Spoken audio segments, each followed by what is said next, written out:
Hey everyone.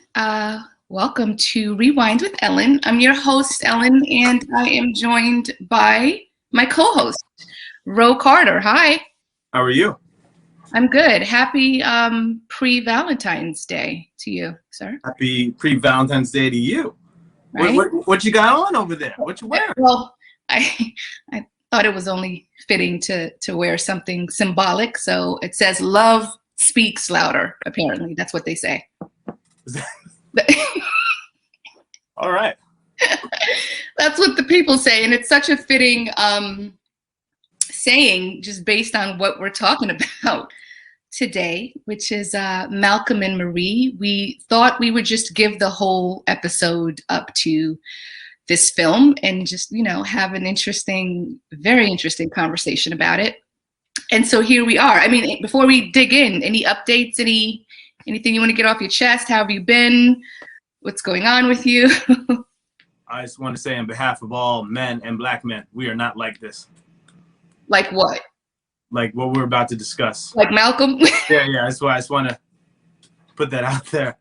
Okay. And love the one you're with. Right. Okay.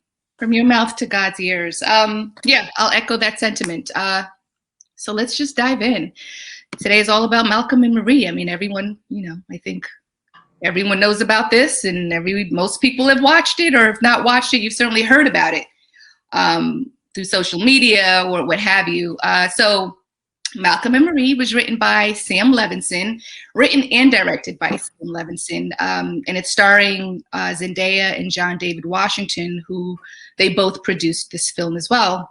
And the film is about a relationship between two characters, a director and his girlfriend, whose relationship is painfully tested on the night of his latest film's premiere. And so the movie takes place in one location over the course of a single night. So that's the setup. And I'm sure I've mentioned this before, but I am a huge fan of dialogue-driven films, right? Because for me, that's where all the magic lives, in my humble opinion. So with that said, I think Sam Levinson did a superb well job writing this script, right? But on the flip side, I struggled with, did he have help? Right? Did like Zendaya and John David Washington like sprinkle their sauce on the script? Because there's a part of me that feels like they had a hand in lifting those words off the page and making them relatable to their experiences as African American people, right? Because Sam Levinson is a white man. Now, I do recognize that might be a super myopic way of thinking. And so my backup belief is, what if Sam Levinson actually lived this experience, right? Because it's transcendent beyond color. And so him being the creative that he is, he decides to, okay, let me make this into a film, but let me flip this on its head and let me cast two Black characters and have them interpret it however they would. Right. And so here we are. We got what we got from Zendaya and John David Washington. And because film is interpretive, right? Yes. And so, for me, this film was art imitating life, almost imitating art, like art imitating life, imitating art. I don't know. Anyway, I digress. I thought it was shot beautifully. Black and white is sort of the new color, which is rich with irony. That's not lost on me. The lighting stole the show. Like, come on. The lighting was impeccable. I mean, maybe that's why I needed 24 people, 24 crew members, because I counted in the beginning credits. That was an intense amount of people for a two-man film. The set design was beautiful. The whole idea of this house that's just windows all around was kind of interesting, right? Because when you think about windows, they are meant for us to, the occupants, to look out of and admire the neighborhood or whatever's going on around us. But for us, the viewers, we were kind of looking into this house as spectators. At least that's how I felt. I felt like I was eavesdropping on a bipolar conversation. And It was exhausting. It was infuriating. It was beautiful. It was so many different things. And before I kick it to you, that house, which I'm so obsessed with, is actually it's an award-winning home in California. It's called the Caterpillar House. So I looked that up just because I was nosy. What, like, on site, what did you think? You hit the nail on the head. You know, it was very beautifully shot. Whew, it's a lot to unfold, but I think the panning, you know, there's a lot of scenes where they pan to different rooms. Yeah. And we'll get more into that later, into depth of that. But I think that gave the viewer a breath because it's so intense, right? So that pan was like, okay, this is your time to breathe. Take a minute, take it all in, and also understanding what they just went through, right? Like they're in another room digesting, and this is, you know, I've never argued with anybody to this extent, but at my age and as I started to get older, I wouldn't have all these conflicts. I wanted to think about what that person said before I said something that would be more damaging. But they did it totally reverse in this film. But that's what I would normally do. Hey, give me a second. And 9 times out of 10, it would frustrate my partner because they were like, I need to talk now. And I was like, whoa, give me a second. I want to see it from your perspective. I want to empathize with what your thoughts are. And then I want to also try to understand that and make you see where I'm coming from as well, and then have a conversation. And sometimes that's a mature way to handle it, some people would say, or someone's like, oh my God, I can't even deal with you. I'm like, all right, I'm sorry, but that's how I deal with stuff so that it doesn't blow out of proportion like we kind of see it here. To get back to it, yeah, a white man seeing the view from 2 black artists, you know, I felt a little bit of everything when he said, you know, the black directors, like the ladies comparing them, oh, you're like a John Singleton or a Spike Lee. And let me tell you something, if Spike Lee is in some parts of this film, like all the music comes in, the trumpet, dun, dun, dun, I was like, that's Spike. That zoom in close, I was like, that's Spike. And so he encapsulated all brilliant directors in this film. I think brilliant black directors in this film at once. So again, beautifully shot. It is a lot to digest. It is a lot to digest. It's emotional. Yeah. I talked to a couple of my girlfriends and they were like, give me a minute. All right. Give me a minute. I'm going to, whoo, he got me. And there's Team Marie now. So it's like, so it's a fun movie. I had to explain it to a couple of people before they even wanted to see it because they're like, oh my God, I don't have the time or the patience for that, especially during COVID. I think for some people, it kind of brought up some old memories that like, oh, I remember that argument. I don't want to go back there anymore. I don't want to see that again. So it was kind of interesting that of all the times to bring this film out, like right now you're doing this. I guess it's better than doing it like at the beginning of COVID where we would have been like, what the hell? Like, this is my life right now. So anyway, that's my 2 cents of that. Beautifully shot. The soundtrack. Beautiful. Oh, it was old school. It had, I mean, this was blackety black. This is Black History Month. This is black all over it. It's black on black on black, right? That is. And I'm like, oh, white guy did it. Mother. Right. Damn it. I want to say that Sam might be married to a black woman, but I made that up. I don't know. I got to Google that. I got to find that out later. But yeah, like, I love when people feel us and get us, and it's all throughout this. I don't know about the argument. And to go back to what John Washington's character says in the movie, he's like, you know what? I want them to see us. Why can't it just be a movie about this person being sick or something like that? Why does it have to always be a black film? You know? And this is the irony here is he's a white guy writing about black characters and about what's been going on. So maybe you're right earlier. It was something in his life he wanted to have from a different depiction. And it's hard to see that, you know, versus, oh, a white guy complaining about being a director in a white business. Oh, how tough you have it. But now we kind of see it from a different lens. So beautifully done. I love to, you know, unfold it if you want to do by section, piece by piece, argument by argument. Listen, all right. So before we even dig deep into the argument, so I thought Sam Levinson did a stellar job at luring us, the viewer, into this sort of perfect aesthetic, right?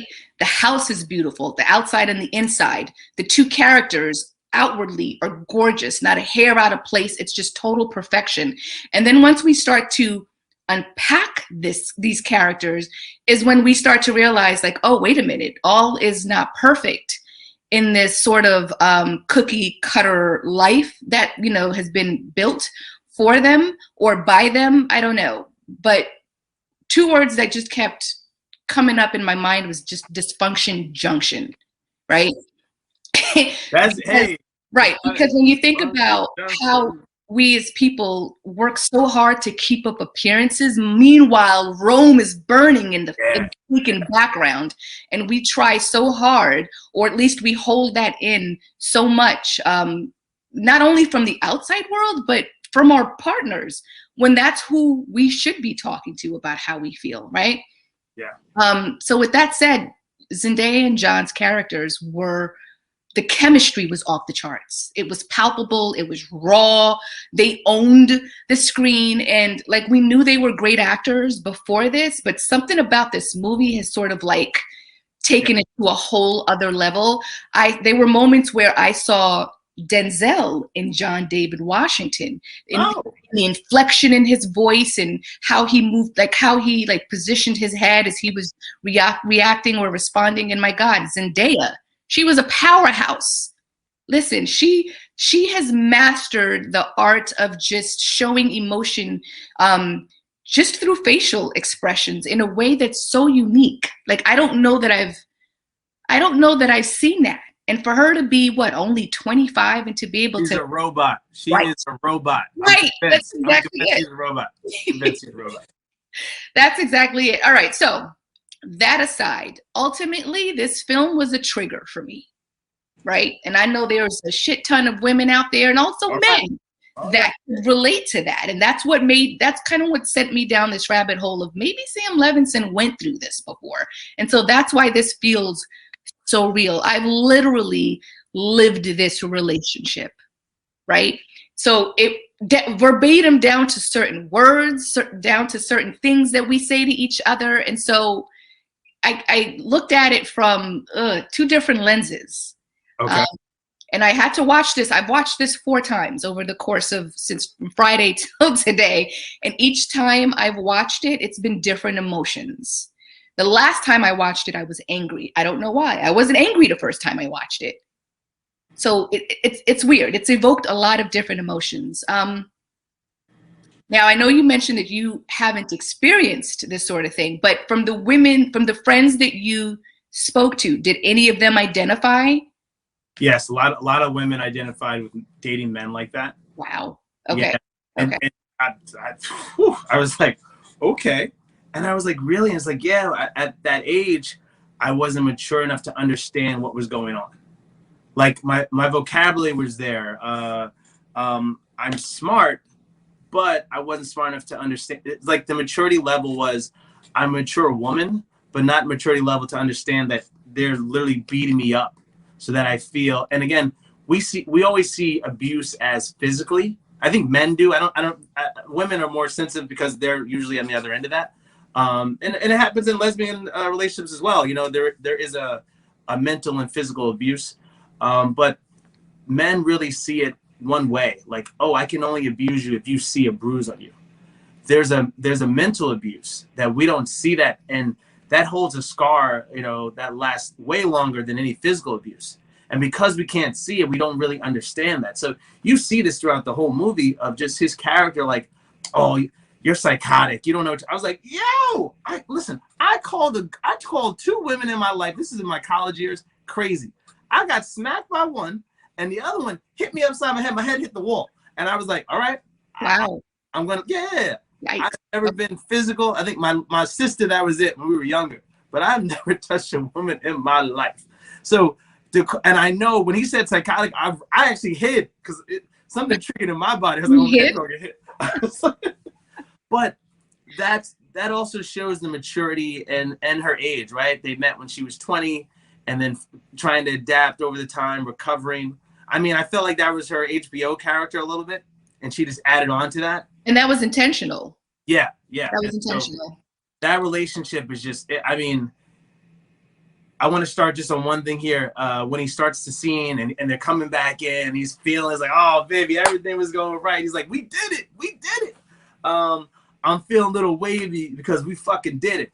And then as soon as he says that, he's like, I did this. I did that. I. And I was like, there you go. And this is how it's going to go down. And so I didn't know where this movie was going to really unfold. I didn't know if it was going to be a horror movie. Like, you had no clue. When she disappears, you're just like, is someone going to die? Like, and I kind of love that. And it kind of makes it easier to watch the second and third time. But then, like you said, it triggers some old things that you maybe seen, like, that you either dealt with or you've seen in friends' relationships or just in other people's relationships. You're like, wow, how do they stay together with that person? So I would love, like, after we break this down, if you are comfortable explaining, like, how did you get out of that, toxic relationships like that? Did you see it at first? Do people see those toxic relationships off the bat, or does love really, like, heal all during those ups and downs, or you think it's love? Right. Yeah. Okay. We'll dig into that afterwards. So I'm glad you brought up that first scene, right? Because it was the perfect setup, right? They come home. It's visibly clear that something is bugging Marie. We don't know what. Only Marie knows what's bothering her, right? And it's not until Malcolm says to her, it's different though. You don't work in film, right? It's at that moment that we get a hint based on Marie's reaction, the way her face changes and the way she moves, right? And then immediately after that, is his response. And so it's within that sort of, I don't even know what to call that, like, first quarter, for lack of a better term, right? That, Zendaya reveals what's bothering her after they've had this weird sort of prickly dialogue. And we find out that it's the fact that Malcolm did not thank her in his speech, during the night of his film's premiere, right? Which in my mind is it's justified, her anger or her sadness or her disappointment or whatever it is she feels. And when she says it, we see a response from Malcolm. And in my mind, I'm like, oh, he understands where he's coming from. Like, he gets it, right? And so throughout this film, Malcolm has these moments of realization that are immediately followed with dismissiveness, right? Immediately. Like, for 2 seconds, it'll feel like he gets it or he understands. And perhaps he does, but he's not at the point in his emotional maturity where he can actually take accountability and then speak and act accordingly. And so my favorite line from within those first 16 minutes is when Marie says, it's not just about you forgetting to thank me. It's about how you see me and how you view my contribution, not just to this relationship, but to your work, specifically in a movie you made about me. And Malcolm just straight glazes over that. Well, he digested for a minute. 2 seconds. Again, the fact that he digested it versus just reacting, I was like, oh, and then. I don't know if that's any better. Well, again, you're at least trying to understand it, and then you realize, oh no, she's crazy. Okay. You know what I'm saying? It's like, at least I acknowledged it, but you crazy at the end of the day. But he acknowledged it to us. He didn't acknowledge it to her, to the person that actually matters. I needed that, right? I need to get through that scene. All right, he ain't that crazy. I need to acknowledge it. What blew my mind in terms of thinking about his character is from the moment he realizes it, like, he has this aha moment. We see what it looks like in those 2 seconds. And then from that moment to when he starts eating that bowl of mac and cheese that she makes for him, like, what happens in his mind in that moment? Because immediately after that, he turns into a Neanderthal, eating mac and cheese and grunting like a crazy person. And then he starts to call her unstable and delusional. That's what, if we hungry and, like, we haven't eaten all day. Really? We do stupid things sometimes. Is that we're gonna blame it on hunger? I apologize. We say stupid things. Like, you saw him. He was hungry. Like, he looked like he hadn't eaten all day because he was, But a lot of ladies reminded me also about when Ryan Gosling won for La La Land, and the first thing he thanked was Eva Mendes. He's like, "Thank you, you allowed me to do this film." His woman. And, yeah, and so it was like, if you ever make it to that level, wherever you're, it doesn't have to be in a dramatic role or in Hollywood. It could be just in your job. You know, you get these accolades, and then you're thanking your significant other. Yeah. You know, you forget that you are in the doghouse. It doesn't matter if she says, "Baby, it's okay." Gives you, oh, but you held my hand, and I was like, come on, man, you were in the doghouse for weeks, months, maybe a year. It's just everything's gonna always come. Oh, that award show. Oh, the one you didn't thank me. You know, so it's always gonna come up. So I don't think there's a right way to acknowledge it. I will say, I think the hardest thing, especially if you're a narcissistic individual, is that to let things go and to choose your battles. Because again, he was on fire, right? I'm getting all these accolades. People are applauding for me. This is the next best thing. The film is crazy. It's great. And then you're going to spoil my moment. You know, like that's how he looked at it. Like, you're not taking this away from me. I don't care how right you are right now. Okay. It doesn't matter, because this is my moment. This is my time. I don't care how much you feel you're a part of this, but this is me. My name is on there. And then he even throws in her face, "Oh, you want screen credit?" I was like, oh, how dare you say that to me? What? How dare you boil that down to this, to a screen credit? You know that's not what I'm saying to you. Ooh. Right? So his inability to grasp what it is she was trying to say, to me, was a form of, obviously he was self-centered. Yes. Right? Obviously he was a borderline manipulator, just based on the dialogue, the hot and cold of it, you're unstable and delusional, but I love you. You are everything. Like, right. So it's a trigger, right? And so what's so fascinating about Malcolm's character was how committed he was in his own delusion. And then what was interesting about Marie's character was, despite his delusion, right, she loved him. She stayed with him. She tolerated the verbal abuse, if that's what you want, to call it. Some people might not call it that. But let's also not just put the weight all on Malcolm. She verbally eviscerated this man as well, right? They were at each other's throats the entire time when we weren't privy to the magic and the love and the reason why it's so tumultuous. And I love that we got to see those moments, right? Like when the John Coltrane and Duke Ellington song came on, right? And it was right after that heated debate. And then they're all lovey-dovey and they're laughing and they're kissing and they're hugging. And it's like, wait a minute, what's happening? But I feel like that helped us understand the dysfunction and why it works, why it's been working. It doesn't make it a good dysfunction, but it gives us some insight into their relationship. So that was kind of cool. Yeah, I also felt like, she was his muse, right? And he got the inspiration from her. Absolutely. And everything. And also, he had a lot of mommy issues. I mean, he, screaming around, Marie, like, Mom, where are you? Because he can't move forward without her in his life. And so, I mean, you're kind of just all over the place. Like, man, like, get a set. You just had a set in front of her, but now as soon as she leaves the room, you don't know what to do.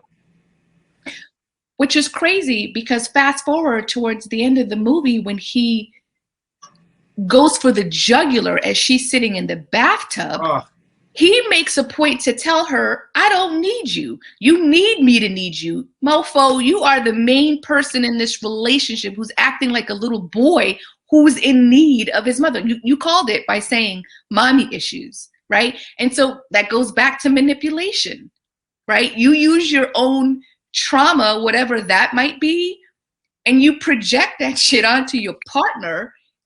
And she's been taking it. We don't even know how long they were together, right? We know that they met at 20, when she was 20. So we really don't have an idea of how long they've been together. Did you? 5 years, because she's 25 in real life. So I just said they're 5 years. You made that calculation on your own. Okay. That's what I did. That's why. She Got still it. looks the same. 5 years. That's good.